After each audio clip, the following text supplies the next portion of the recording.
Hello and welcome to the Sideline Live podcast. My name is Orla Keeling and I am the host of the podcast, where every week we bring you a brand new episode with guests ranging from Olympic champions to local heroes, coaches, support staff and anybody involved in the world of sport.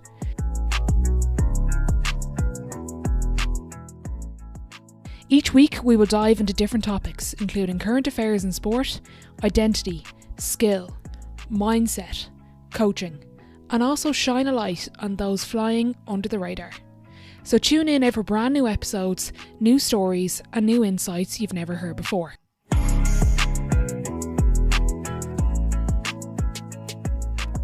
Okay, delighted to be joined by Holly Davis. Holly, thank you for joining me and having me here in this lovely building on campus.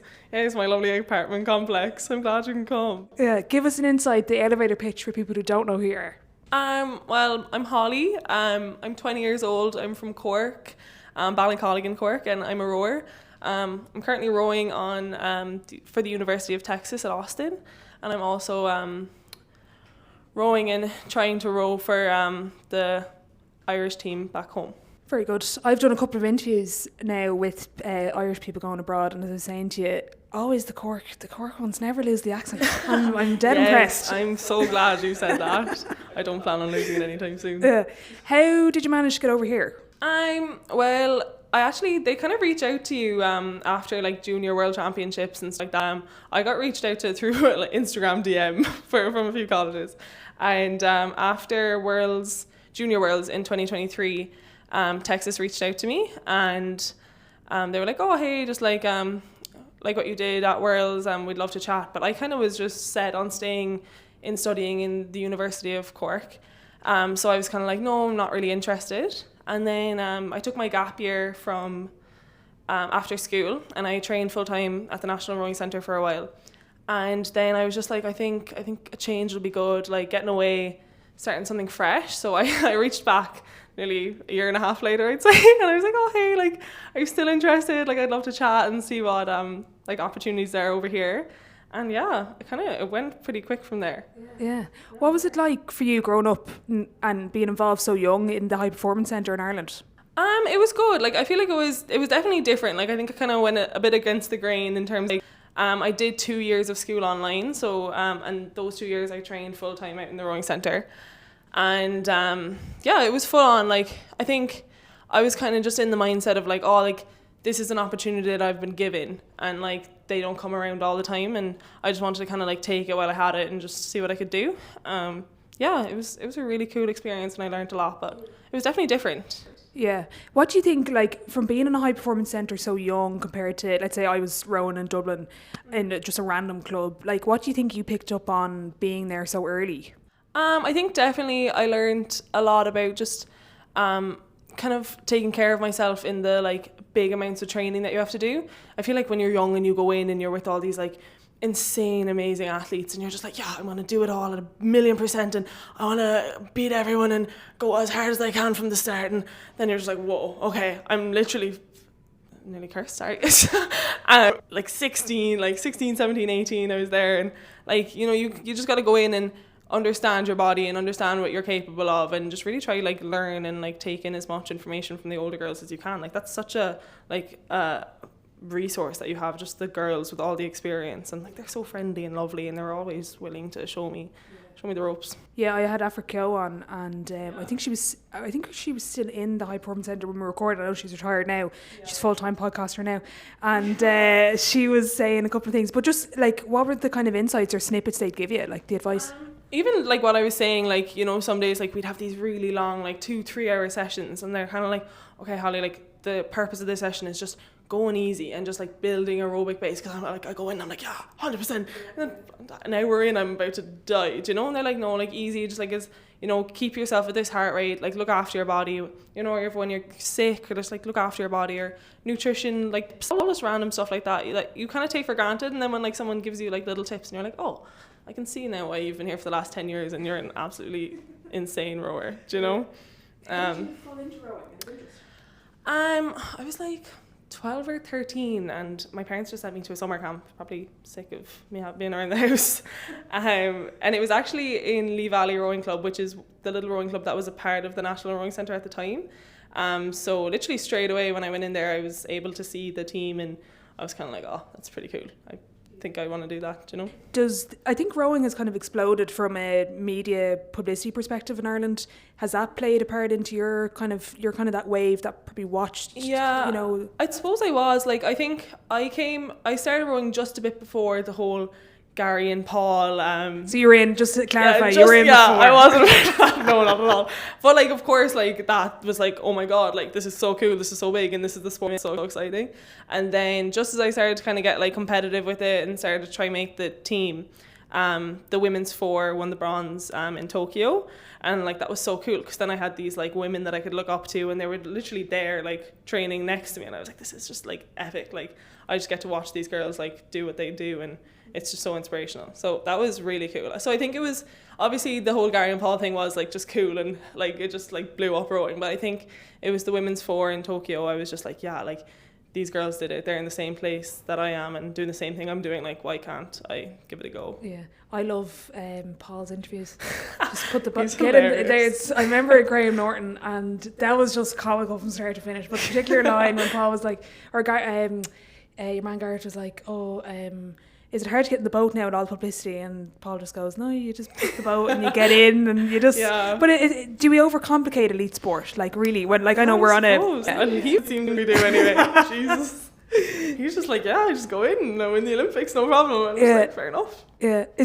Do we overcomplicate? Like I wouldn't call myself traditional media, but like, do we make elite sport too complicated? Is it very straightforward, particularly for your discipline? Yeah, I suppose like.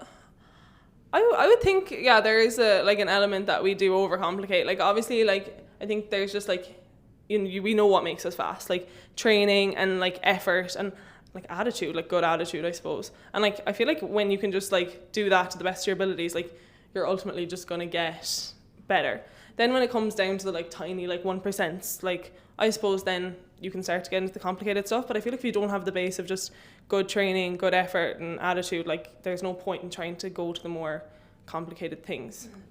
I think what we do in Texas is very good. Like it's just simple. It's just like Dave, our head coach, is always just like attitude and effort. Those are the things you can control, and those are the things that are going to make you fast. So yeah, I think there is an element of overcomplicating it. Yeah, we were chatting before we recorded about your kind of training schedule. It's capped at 20 hours for NCAA rules, but immediately said, but it's okay, we go in with great intent. Yeah. Is that an underrated side of training and sport, actually going in with intent? Yeah, 100%. I think a big difference between my training here and back in Ireland, like we weren't limited to any hours. We just did hours and hours and hours a day, which obviously is really good to like build a base and like get really fit. But sometimes you go into it and you're just like, I'm just going to get it done. But I feel like here that we're like capped to this like hour limit, and we have all the girls that are kind of pushing each other. Everything we do is like 100%, and everyone's like holding each other accountable. And I think that's definitely been like a big improving like factor for me this year. So yeah, I really like it. I was going through your bio, and one of the things that stuck out, you had a lot of success early on when you were young. Yeah. What does winning when you're younger do for not only confidence but like self-belief, but also kind of realising the potential that you'll have in a sport? Yeah, I think competing really young was I just loved it. Like I think as long as you do it for the love of it and not for the like, I need to do this kind of a like part, it's great. Like I started rowing, and the kind of success just like came to me pretty quick, because I just enjoyed the training and I enjoyed the like group of people that I was surrounded with.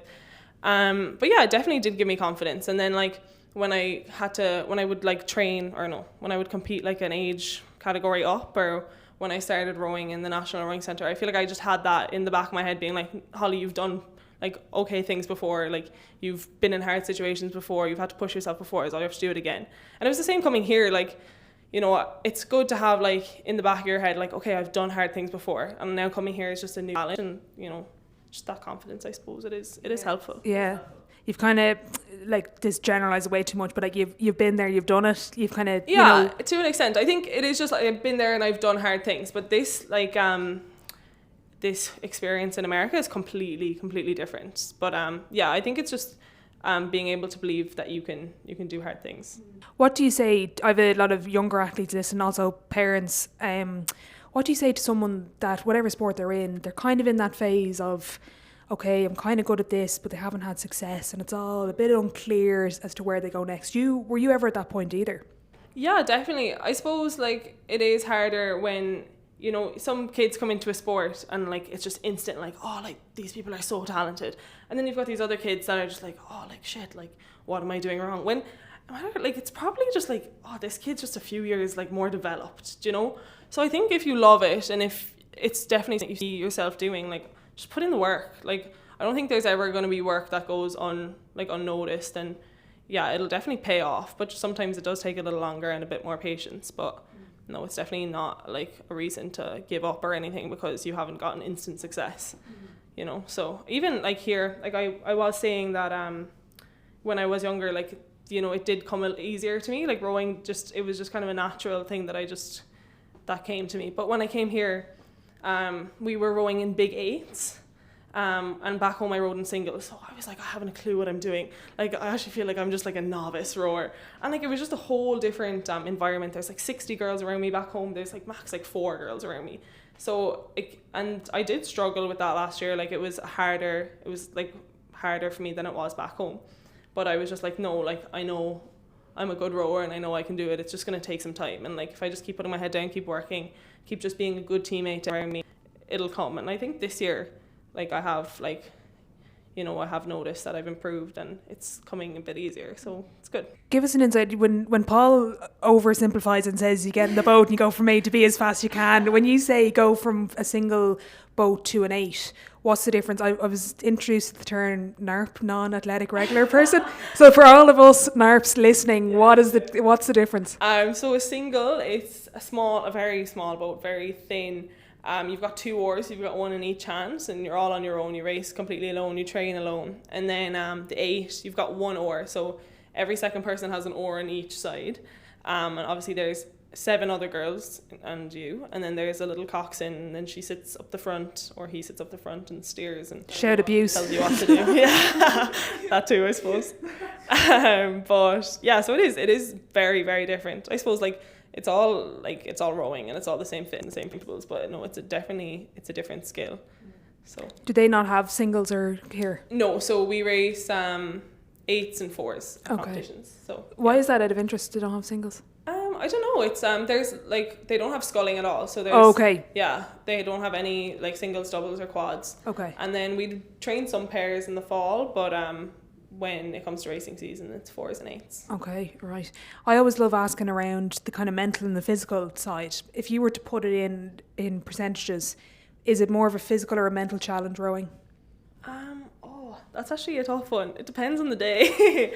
No, rowing is like a very, very physical sport, and like, you know, the training is hard and racing is hard. Like, but yeah, I suppose you can't get through any of that hard training and racing if you're not in a good headspace and if you're not like mentally tough. So yeah, it's probably 50-50. What do you actually think about when you're training, like slogging it out? Or like, what do you say to yourself? I don't know. Right now, I'm really trying to get in the mindset of like doing it for my teammates if I can't do it for me, because I'm really trying to embrace this big team thing because it's new. So yeah, like when I'm having a hard session or like when we're like, you know, doing pieces on the erg next to each other, I'm like, okay, if I'm having a hard day, like I need to do it for the girl next to me because we're all trying to achieve the same goal. And also I'm just like telling myself to like, you know, don't be a wimp. Get over yourself, Holly. Like, don't be a so yeah, that's a part of it too, but the more, you know, PG version is do it for your friends and your teammates. But yeah, sometimes you just gotta be like, get over yourself. Don't be a wimp. Sometimes a bit of negativity, or I don't want to say it's like self-hate, but just that, you know, in your head you're cursing at yourself, you just effing do it, like, or whatever literally gets you through. Sometimes that is it, like. Yeah. What's the difference between like going from like when you're so individually minded to a team? Like how has that been? Like that's a huge thing. Yeah, no, it definitely is. It's a bigger transition than I actually expected. Like back home I did race. I raced a few junior world championships in a double, so I had one other girl with me. But still, the whole year of training was like completely alone, you know, up until just the last bit before the race. So yeah, I think it's definitely motivating me. But like, it's just different. Like, you have to always, like, you're always thinking about the other people and always like making sure, like, okay, is this good for me? But also, is this good for everyone else around me? Do you know? And you know, back home, like, if I was in a bad mood or if I was having a bad day, like it wasn't like, it didn't really affect anyone else because I was just out in the river on my own. But here, like, if you come in, you're like, oh, I don't want to train, or I don't want to do the 2 hours on the bike, and then you're kind of like, you're pushing it on to everyone else, and like, that's not fair, do you know, because we're all trying to achieve the same thing, so why would I try bring others down? But I think it definitely does make me faster, and it definitely does motivate me, even if like nearly sometimes faking being positive and faking like being like, yeah, we got this, like it's something like, it like does something in your head being like, oh, it actually isn't that bad, do you know? Yeah. So I think it definitely, it's been good, and I think it has helped me get better. Yeah, because I was talking to Grania Walsh about it, the boxer, and she was saying she used to play soccer. I think she played for Shamrock Rovers at one point, and she was saying how different it was for her being an individual athlete and, you know, being with Shamrock Rovers and then obviously focusing on the boxing. Yeah. And even like you were saying there, I love the piece around like pretend, like you're not faking it or pretending, but you're kind of acting your way into the feeling of that. Yeah. You have to get into it. And I remember randomly, but the director of basketball operations in Stanford women's basketball program, she told me they had this, like, I was asking about guest speakers they got in, because they get these incredible speakers in from different things to talk to the team. Yeah. And one of them was about, like, just when you're training, if you see someone struggling or not even that, just say, I see you. Yeah. And that actually reboosts like a certain percentage of something, or probably endorphins or whatever, like, but it's just very different, like. Yeah, it is different. And I remember when we first came here, we would row in the big 8s and stuff. And you'd hear like random girls be like, yeah, Holly, or like, yeah, guys, we got this. And like, I would nearly like just kind of like giggle at it at the start, because that's just like, you obviously don't do that to yourself in the singles, you know. But now I'm so into it. I'm like, yeah, guys, we got it. And I love it. Like, and it definitely, I think it makes us faster. Like, you know, there's definitely speed and good vibes, I think. Yeah. I love it now. Yeah. I do. I've had a couple of girls from basketball perspectives, different colleges, schools, kind of saying around the American approach. With confidence, we're so self-deprecating in Ireland. We cut ourselves to bits. We don't give ourselves any credit, nothing. And then here, it's not to say it's wrong. It's just different. Yeah, you know, they're very confident. And one of the girls was saying how she was so proud of herself for what she's achieved in Quinnipiac. You know, got a scholarship from Donegal, came straight out of a secondary school to that, and has done really well. Yeah. And she was like, I'm so proud of myself. She's like, but I wouldn't have said that a couple of years ago.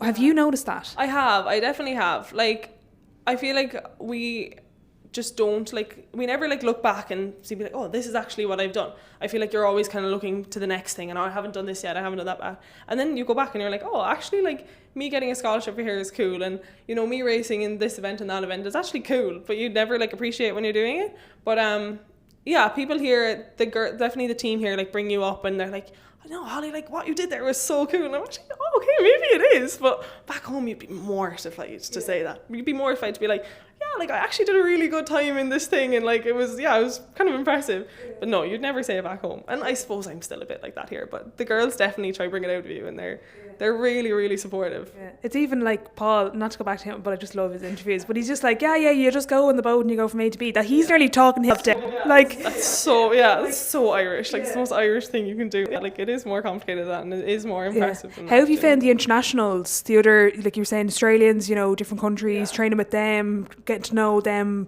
also personally, but also from a cultural difference, but also from the training? Like, how have they found being in America? I think you're obviously, there's each year group, so like the freshmen and sophomores, and I suppose just like naturally you'd spend a bit more time with the girls in your year group. And our year specifically had a lot of internationals. We had like 3 Australians, a British, me, a Dutch, and a Greek. I hope I'm not forgetting anyone now. But there was a good bunch of us, and we all kind of just like, you know, we don't have any family here, and we don't have like our home here, so we all kind of just like leaned on each other as like a family, and I think that's what brought us like so close together. But I think Irish and Australian culture is like pretty similar, like the humour is pretty similar, and I think that, and like the British humour as well, like it's all kind of similar, it's all the same. And I think that did definitely make me feel a bit more at ease here. I'm like, okay, like there's people now, if I like say something a little inappropriate, they're not going to be like, you know, or like the cursing and stuff. At the start, I feel like people looked at me like I had 10 heads with the amount I was cursing, but the Aussies are the same, so it's okay. And I feel like the rest of the girls on the team as well, like they kind of they know us now. So you just hear them start saying, "Oh, you eat it." Yeah, no, literally. I wish it was that PG. Unfortunately, it's not. But yeah, no, it's good. It's definitely made me feel more like comfortable and at home, just having like other people with like similar cultures as well. One of the cool things I was looking on Instagram, there's a guy, the photographer, he goes around he was looking at his athletics work the other week as well. Aiden's Lens or something. Something Lens, I think. Yeah. But he was taking shots of views on the river. Oh yeah, I think I actually have seen it. Yeah, it's stunning. It's like what a beautiful. scenery to be. If anyone ever knows Austin, or I'll link that page. The photos are incredible. Yeah, honestly, like I feel like most times we get a sunrise we see, and like we rode through like the city, so you can see all the big buildings, like, and we have such a gorgeous like long stretch. We can row the whole way up to the dam and back, so that's like we get like 20k without too much like turning back and forth. And it's like flat and rowable most of the time, and the weather is never like too severe that you can't row, so like it's actually like an ideal place. And I didn't even actually look into that before I came here, so that was just worked out really well for me, because like they could have told me like the lake's frozen over for 2 months of the year, I would have been like, oh shit. Yeah. So no, that actually worked out pretty well for me, because I love it. We can row all year round. Yeah, and as you say, it's a nice change of scenery. For people that don't know the kind of schedule that a college athlete would go through here in America, talk us through Monday to Sunday. What are you doing? Yeah, well, Monday to Friday we train. We start, we're at the boathouse around 6 a.m. and then we're gone at around maybe just before 9. So are you up at like 5, 4? I'm up at like 5:20 if I cut it pretty close. And so yeah, then we're at the boathouse until 9, and then you'd have like 1 or 2 classes in the day, so that would be until, I don't know, maybe 2 o'clock. And you have lunch as well, and then we have another session from around 3, which would take an hour, 2 hours. And we have lift 2 days a week, and we train also on Saturdays. We've got a big Saturday we do. We try to fit a good bit into the Saturday mornings, because we obviously don't have to be out as early because there's no classes. And then Sunday off. Nice. Lovely. Lots of rest, lots of sleep, lots of eating. Yeah. Do you, in terms of the days off and stuff, do you try to get around Austin? Like, is there anywhere good you like going? I saw an Irish bar. It said Cade, Míle Fáilte, Y'all. I thought that was really funny. Yeah, well, I'm actually not 21 yet, so no bars, you know. They are strict here. You can't even get in. Yeah, they actually are very strict, so I'm not heading to the bars too often. But no, Austin's a really cool place. We don't get the opportunity to go out party too much because training's pretty full on. But the food scene in Austin is really, really good. Really good Mexican food, really good barbecue. Yeah. It's just a gorgeous city to be around. Like, it's just so cool. It is cool. Yeah, it's very modern, cool people. Yeah, I've gone to, a few people told me to go to Terry Black's barbecue. Yes, that's where you gotta go. It's the best place. And Joe's Bakery for tacos. Yes. They the best spots. The couple people, the Uber driver yesterday told me about Joe's Bakery, and he's like, yeah, I know it's called a bakery, but it's for tacos. I was like, oh, okay. Yeah, Terry Black's is a must. You have to. Yeah. It's like, I think it's like the best barbecue. Actually, I could say best barbecue in Texas, but that could be a very false statement. I could get some hate for that, but I think it's pretty famous. I don't have a big audience in Texas, don't worry. Well, maybe after this interview. Yeah, maybe after this interview. But yeah, I'm pretty sure it's pretty famous, so it'll be good. I've been there a few times. In terms of your training, like for all of us snarps that don't know rowing, what are the kind of non-negotiables, non-glamour, the grind? Like, give us an insight into the slog, or the kind of little things that make a big difference. I think our coach says a lot in the fall, like just be okay with boredom sometimes. Like, I think rowing's a sport where you just need to put in like lots of minutes, just like build a big aerobic base so that once spring comes, like you're fit. So I think, yeah, just like being okay with sitting on the bike for hours, sitting on the erg for hours, being out on the water for like long kilometers, even though like that's really fun to me, like that doesn't really get boring to me, but the bike and the erg for hours, like long pieces, that's a slog. And some days like also like you're just tired, do you know, like there's no getting around that, we're all human, and that can be a slog too. And you know, you gotta put your smile on and just be like, I'm gonna give it my best go today. And you have to acknowledge it as well. Annalise Murphy gave me a great line. I was like, what was the difference when you went professional? She was like, realising that I don't have to be 100% at every day. It's realising where I'm at and just hitting that. And that's doing your best every day. And I thought that was brilliant. Just acknowledging where you're at and just pushing it to that line and then be like, right, I'm done. Yeah, I completely agree. It's what you got to do. Like, if you're training every day, twice a day, like not every session is going to feel amazing. Do you know, you just got to give what you got. And that's kind of the bottom line. Yeah. What do you do going into race day? Any pre-games, like not pre-game, but like pre-race superstitions, routines? Oh, I try steer clear from the superstition because I know if I have one and it goes wrong, I'll just be completely thrown off. No, I think just like once I eat a lot, I rest, I'm happy out, you know. I try to keep away from the superstitions. I just try to be like, no, my preparation and my training has been good, so I'm prepared for anything. Also, I think another thing our coach says is just like be prepared for something to go wrong, do you know? Like, not like when's the day gonna happen where everything goes completely perfect and smooth, and you can't be waiting for that to be the time where you gotta go fast and that's the time proof like that's never gonna happen. You're never gonna get perfect conditions, feeling perfect, like perfect time that you race, you know, perfect lane. That's just not going to happen. So you have to just be like, okay, like something's not going to go my way, and my preparation is good enough that I can overcome that and still race and still do a good job. So I think I try to have that mindset for racing. Yeah, that's brilliant. When you're saying you're good at recovery or switching off, like how do you switch off? I just chill out, watch some good TV, eat some good food. I'm rooming with one of the Dutch girls on our team. She's my best friend. I love her. We just chill out and we'll watch hours of TV and not move a muscle. It's easy to switch off. In terms of the Paris Games, really interested. I've talked to a lot of Olympians actually, but I've never talked to someone who was a reserve. Yeah. Going in. Really, like in terms of getting the call and being as a reserve, just interested in the approach and the mindset of going in as a reserve and how you approached it. Yeah.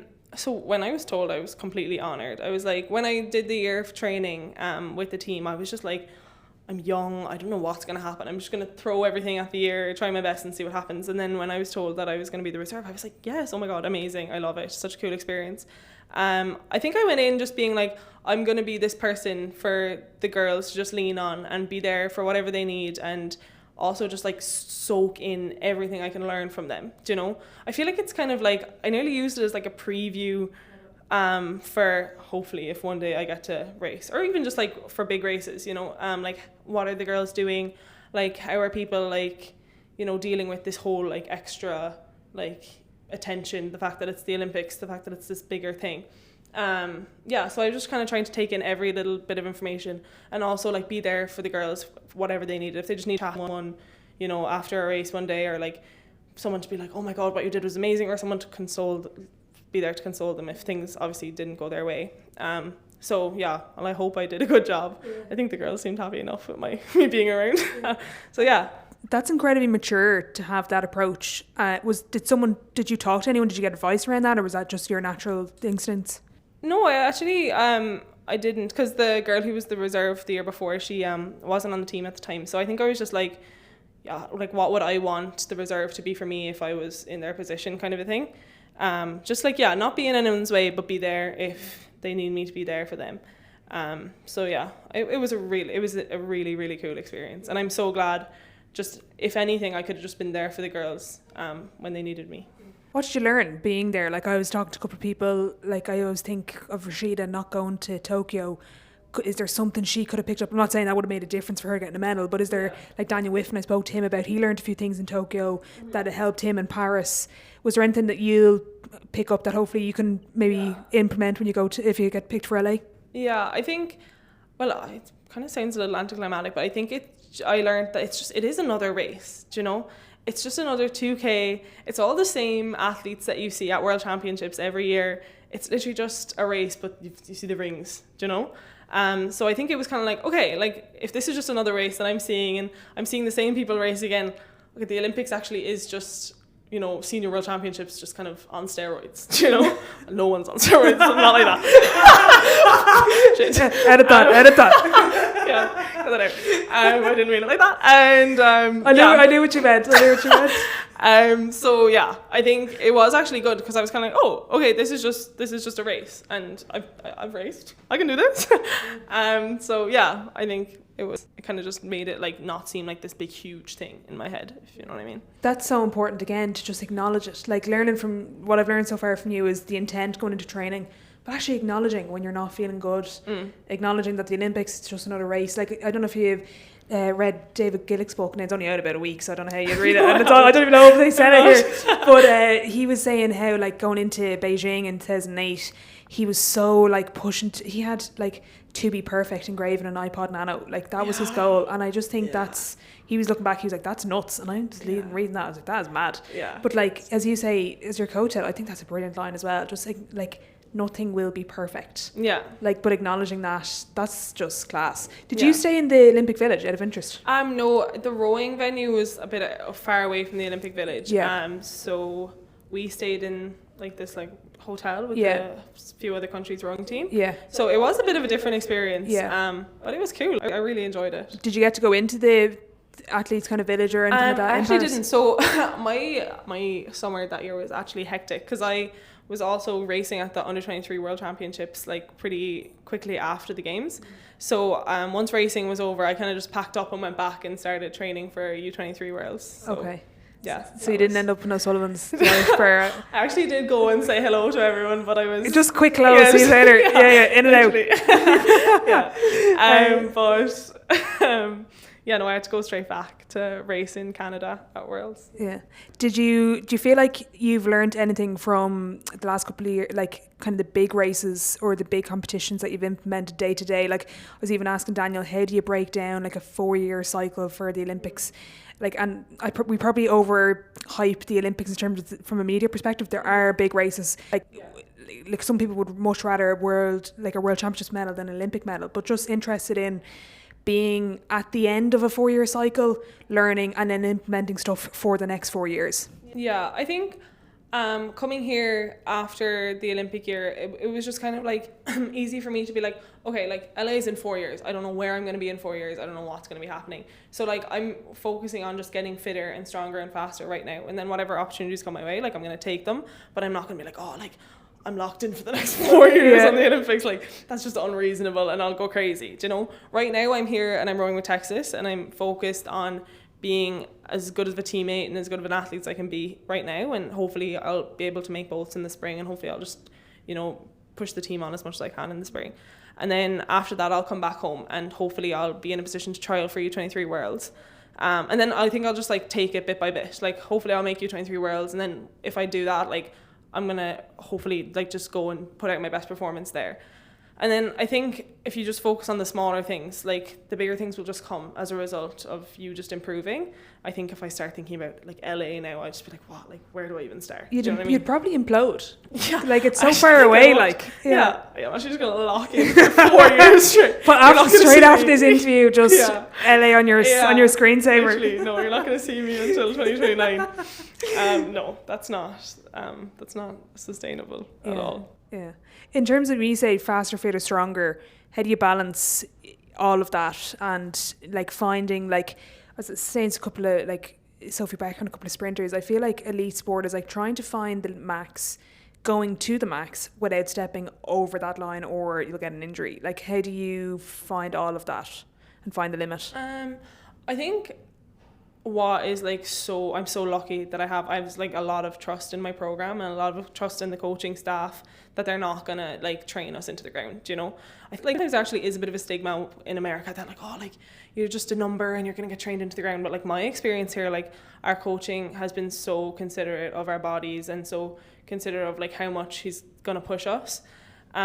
So yeah, I do just have a lot of trust in the training program. So I'm like, if I do everything with the, like, intent that they want us to have, and in the weight room, if I just do what the coach is telling me to do, with, like, obviously being aware of, like, how my body is, especially in the weight room. Like, there is like a priority. Like, I prioritize, like, the water, obviously rowing on the water, and then, like, I'll push as hard as I can there, and then in the weight room, if I'm feeling good, like, I'll lift really heavy, and then if I'm not, I'm like, okay, like, taking a few kilos off right now is gonna help me being on the water.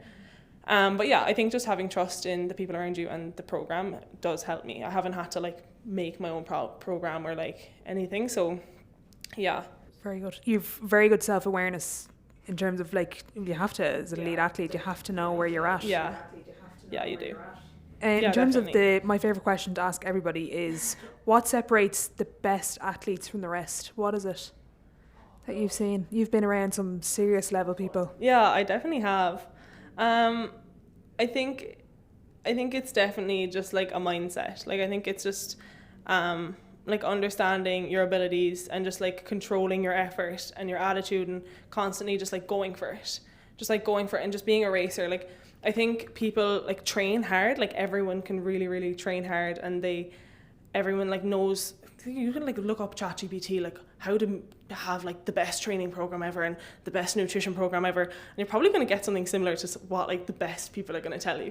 But like you can do all that, and if you get to race day and you're not going to absolutely go for it and give it like an extra bit, like I don't think like it's not going to make a difference. So I think, you know, racers race, and if you want to be successful and if you want the accolades and whatever you want from it, like you gotta just do it in the race. Yeah, I'm gonna rob that line, racers race. That's what it is. Like yeah, again, I rob a lot of line from my coaches. My coach Dave O'Neill, he gives a good few quotes. It sounds like I need to get your coach on. Yeah. He's a quotes man. Yeah, My favourite type of guest is a quotes man or woman. Yeah, and I actually don't realise how much like I say or like I think what he says until I'm talking like this, and I'm like, I've just quoted him like 4 times. Give him credit anyway. It's the main thing. What's the biggest thing you miss about home? Apart from our lovely weather, as I sit looking at. Well, it's a bit cold today for anyone listening. Holly's in like a thick jumper and jeans, and I'm here in shorts and sunglasses. But yeah, obviously like my family and friends, like you're gonna miss them. And I think like the nature, like living in a city is different. You know, I live in a suburb back home, but like I spend a lot of time out in the National Rowing Centre and like in the countryside, and I feel like I took for granted just being in nature all the time. Like I'm just in high-rise buildings around, like, you know, just like city life, which I do love, but you do miss the outdoorsy nature and the air. The Irish air hits different. Yeah, I will say though, of all the places I've been in America, this is very naturey. Yeah, for a city. Austin does try. That's just not a word, nature. I understood you, don't worry. Yeah, and obviously I get to be on the lake every morning, so like that does give me some nature vibes. But yeah, Irish nature hits diff. Yeah. For any younger athlete listening, what I find fascinating about rowing and other sports in Ireland, where you go to international competition when you're young, and you realise that there's a big bad world out there, and there's a lot of athletes that are good at this. Just for any younger athletes that are kind of on the cusp of going to international level in whatever sport, background, discipline, whatever they're at, what is them or what should they expect? I suppose it will be wrong not to look at other athletes and be like wow, okay, that they're great. Like, and everyone's training hard and everyone is a good athlete. That's why they're there, but also like that's why you're there too. So yeah, like just believe in yourself and just go for it and understand that like there is insane athletes out there, but let that be a motivator rather than something that's going to be like, oh, I can't do it. Do you know, like coming here, there's some of the best athletes from all around the world on my team. And like when I came, it was kind of a shock. I was like, I did not expect everyone to be such a high standard. And it's daunting, but it's just like, okay, no, like these are amazing girls, but I'm here too, and I'm here for a reason. So I'm gonna try to be with them and push them, and they're pushing me too. In terms of, we mentioned LA, don't want to focus on that, but future goals, what is coming up in the next couple of years? If I give you a call in 10 years, hopefully you pick up the phone. Maybe you might go back to Austin, who knows? What would you like to achieve by then? Well, in college, like in Texas, like hopefully over the next few years I'm going to try my best to make some boats and try and make some good boats. So that is a goal for mine. That's, I suppose, a short-term goal. And then if LA is on the cards for me, like I'll give it a go. But yeah, and then there's Brisbane after that, and I suppose I'll give it a whack, sure. I will. And then after that I'd say I'm donezo. After that I'm going to be a couch potato for a while. It would be remiss of me as well not to mention, I did my research last night before texting you and then also after, and what I realised after was this is a very successful program that you're at in Texas, just in terms of the team and the goals for the team. Like just the background on it, you're ranked came third last year, you won a couple of years ago. It's a high level that you're at. Yeah, it is. And I was like why would I not choose a good college if I could be around really, really good athletes that are going to push me? Like, yeah, like I love it, but it is a high standard. And I feel like when you think of university rowing, like you never think of the standard that is here, but this is like world-class athletes that I'm training with. And it's so cool. It's just so cool that I get to be around such amazing women all the time. I love it. Yeah. I'm going to move on to the sideline 7. It's the same 7 questions at the end of every episode. Question 1, you've given us a load of quotes, so I'm going to ask you to narrow it down to your favourite. I'm not a huge, I'm actually not a huge one for quotes. Like, I don't like look at quotes on my phone, and like they don't really like motivate me that much, to be honest. You've just contradicted yourself from all the quotes you've given. I actually have contradicted myself quite a lot. I think what my coach says, attitude and effort, like it's not a quote, but it's just like kind of like a quick line that is just, those are the two things you can control. And if you just focus on those two things, you're gonna go fast, you're gonna do well. I do try like use that as much as I can. Love it. Question 2, best sporting event you've been to. Pick one as a fan, one as a competitor. Okay. I have been to some of the football games here, and I'm not like huge like American football fan, like really into it, but like the spectacle that it is. It's not about insane. the football. No, it's not. It actually isn't. Like there's fireworks, like, and these like planes, and it's actually insanity. And like the amount of people there, it's just a spectacle. It's like a show. So that's one of the coolest I've been to as a fan. As a competitor, I think just for like nostalgia reasons, probably Junior World Championships in 2021 in Plovdiv. It was my first ever World Championships, and it was with my double partner Rachel Bradley, and it was the first ever international medal I won, and it's just obviously always something that you're going to remember, your first ever little bit of success. Give us a bucket list sporting event. What would you like to go to that you haven't gone to yet? Henley Royal Regatta, and Hedda Charles. Hopefully when I'm gone from the University of Texas, when I've graduated, I'm going to try to do that as well. Deadly. Well, I'm fuming there's no football game this week, because I would have loved that. That would have been very cool. There's not even a tour. I was trying to kind of get my head in around the door, but I think I'll be barking up the wrong tree there. Question 3, biggest setback or challenge so far in your career, and how did you react to it? I think coming here and having to like, be like, okay, is this the best like decision for me? So like back home, like it would have been very like safe for me to just stay at the National Rowing Centre and like just do the training that I've always been doing, and like I probably would have just like kept on improving, like, well, hopefully, or else like go here and like take a risk, and like maybe it wouldn't have gone well, maybe I wouldn't have improved, I wouldn't have fit in with the girls. So I think it was a challenge to kind of like understand like, okay, like am I making the right decision, and it's like a risk. I suppose it worked out for me, but definitely. And coming here to such a different like way of training, like I was saying, in different boats and big groups of people, it's a challenge to just like adapt to something new, but you'd learn so much from doing those kind of things, I suppose. On the flip side then, your biggest achievement on or off the water? I suppose like being here, getting the scholarship to be here, and like being like a part of this team is a really big achievement for me. So, and also back home, I've had some success like as a young athlete. So You've had a lot of success. That's that Irish thing kicking in. Don't let that in. No. I've won 2 Junior World Championship medals, and I've gone to 4 or 5 age group World Championships, and I think it's a good few, and I think just being able to do it and every year and try like repeat and have success every year it's an achievement for me. Very good. You're still young yet, but what advice would you give your 18-year-old self? Yeah, it wasn't too long ago. I was thinking about that last night. My 18-year-old self was my leaving cert year.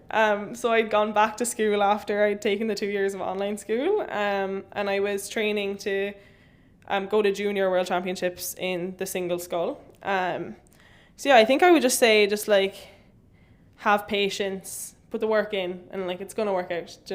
It's gonna take time. Like each year is like a new learning curve, but you're doing the right thing. Just keep working.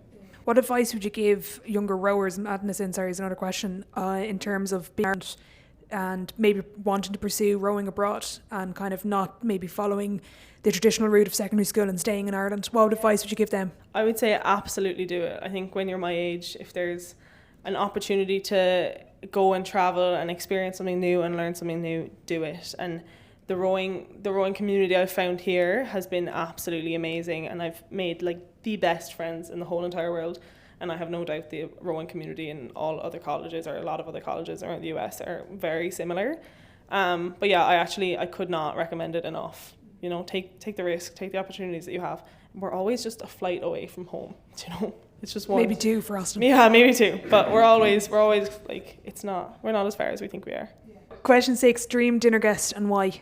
I was thinking about this last night. I haven't seen my mom in months, and I'm not going home to her for Christmas this year. So if I could have a dream dinner desk tonight, it would be my mom. What would you have? Barbecue, Mexican, Irish? Oh, Spice bag? What would it be? Yes, maybe actually. I actually have no idea what I'd have. Maybe I'd bring her to have some Texas barbecue. She hasn't come. She hasn't come to see me yet. So yeah, I'd do that. Very good. Final question before I let you go. If your life was a book, Holly, what chapter would this be called? I think it would just be called Enjoying the Process. I'm really just enjoying training and enjoying being a rower here at the moment. So yeah.